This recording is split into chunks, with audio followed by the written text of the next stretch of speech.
yem pese asante bra na no bra eye kwa ne be wi ase no na o man na nanom akekere no ya sa bedane abutu yankopon ne nanom samafo ma bi mada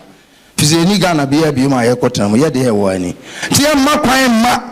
so ko Morris ampa so mujini di so nim kasa opa mo fa na metra ho no so wo ye no me busa ne nsam akoma nan se onfa eyetwi onfa nkobrofum hwa General Secretary fefe na efe ena odamani ba tu mika wo so no fom nyese betete agu fom mo fa nkobrofum ma ndie sesia atoto oh yan blacks no I will show up in na mo ayen ejumma yan fa odo yan fa buo ma mo yenim say the political party NPP ne bi di ebuoma yenim say the NDC for bi zo buoma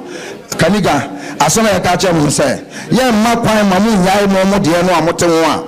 enkola nketenkete mrante asisi so no ebi anya ba bi atena anya fidie kase atim ebi ya no ma na yen ya henie no a ye na nanom de agya ya ye to aso no ye ma kwan ma mo mfa mo de no enye ni ye last mo to mo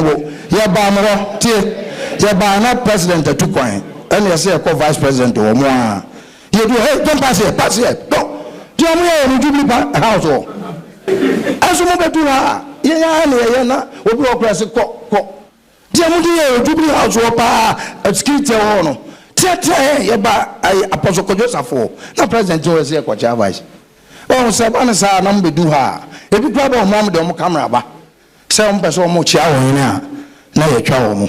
na ye pene na ye ya santeni ntimu gidi se na bi ene